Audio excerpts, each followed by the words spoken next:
So here are all the tools that you need for driveline pulls. You'll acquire tools as you go along. Bottle jack is important because right now we have tension on the rear end, just like you would if you were hooking anything up without keys, access to the transmission to put in neutral. So we use the bottle jack when we get underneath there to jack up one side of the rear end. It'll release the tension, and I'll show you where the sweet spot is on the driveline. Use a chain or a strap for a catch point. So when you pop the driveline out, it'll catch there and not come all the way down. You don't want the driveline hitting you. We don't use bungees. We use straps. Bungees tend to bounce.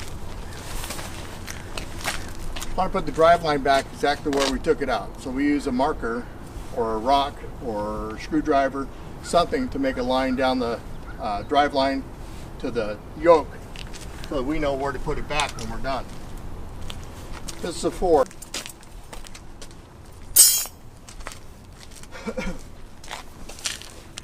Have black tape.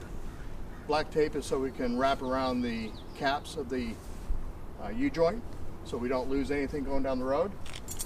And then we pry bar to pop it out. So let's get underneath there and take a look. So you see I put my chain in my position. I'm probably just going to wrap it around the exhaust and the driveline so it catches it, doesn't hit the ground. I don't want it to hit the ground. But you can see we have 12 point, I believe that's 1/2 inch when I get a wrench on there, bolts. Jack up the driveline or the rear end real quick so we can get tension off here. It's kind of hard to show, but there's no giving that driveline as I grab it. So I believe there's tension on that driveline.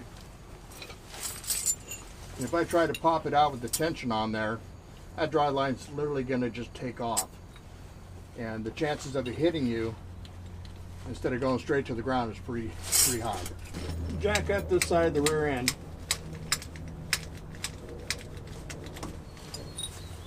And you can watch the tire's going to spin, and this should loosen up.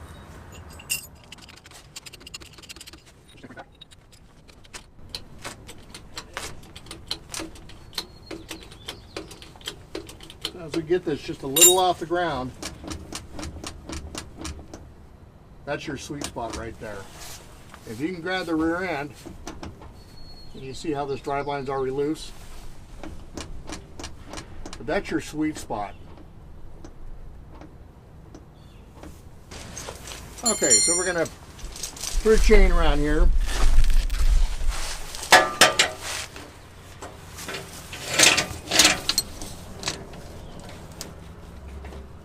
And really I started using a chain or strap to do this when we were doing heavies, because the drivelines were, I don't know, 50, 100 pounds, 150 pounds.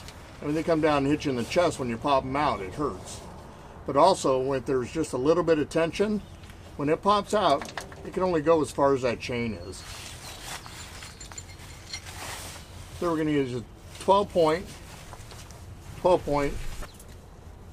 So we're going to use a 12 point metric 12 on this rear end.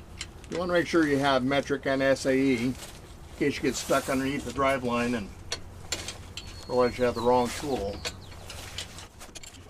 Well, sometimes the bolts get tight and they're hard to get off, and I'll use a second wrench on here as a leverage point to break it free.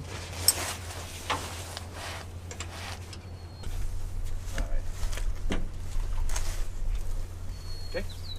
So before we get too far into this, and a lot of times before I even start, I will mark the driveline.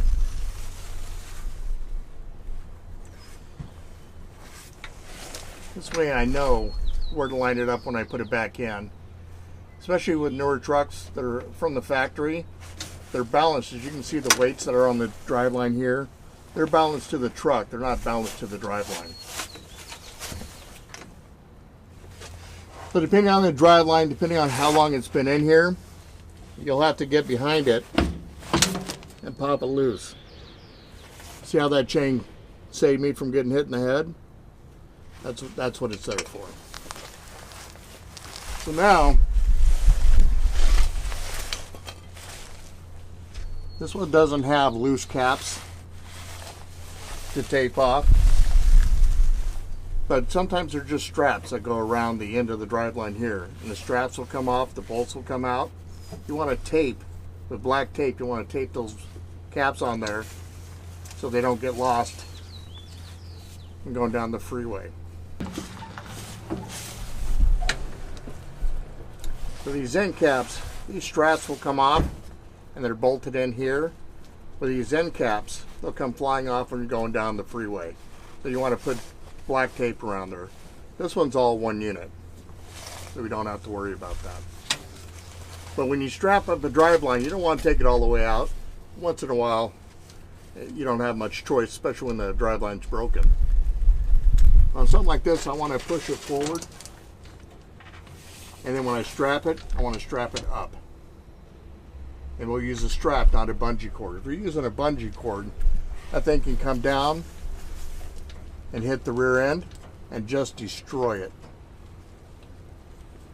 The point is to pull it back towards the transmission and up, and then strap it up to one of the cross members here.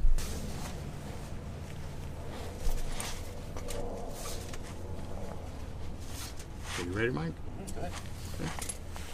So again, back towards the transmission and up. And I put a loop around it. I don't know, habit, I guess, more than anything else.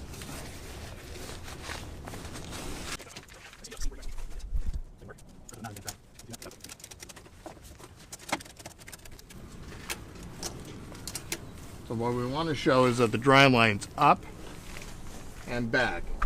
And if you notice over here,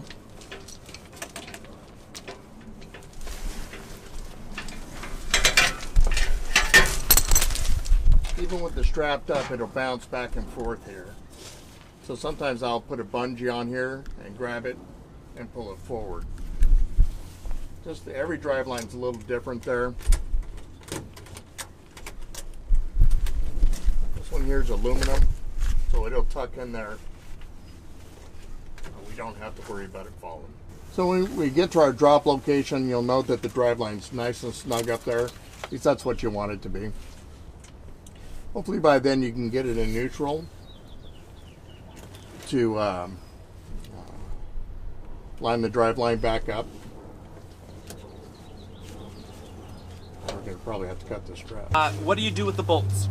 I usually put them on the driver's side floorboard of the vehicle I'm towing, so I know where they're at. And also when I get there, if the mechanic says don't bother putting the driveline back in, we have to work on the rear end, transmission, or I'll put it back in.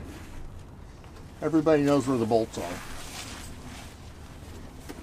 As you can see, I can rotate it for easier access for the bolts. We don't have as much of a difficult time like we did earlier. And that's because it's jacked and in neutral. And in neutral, correct.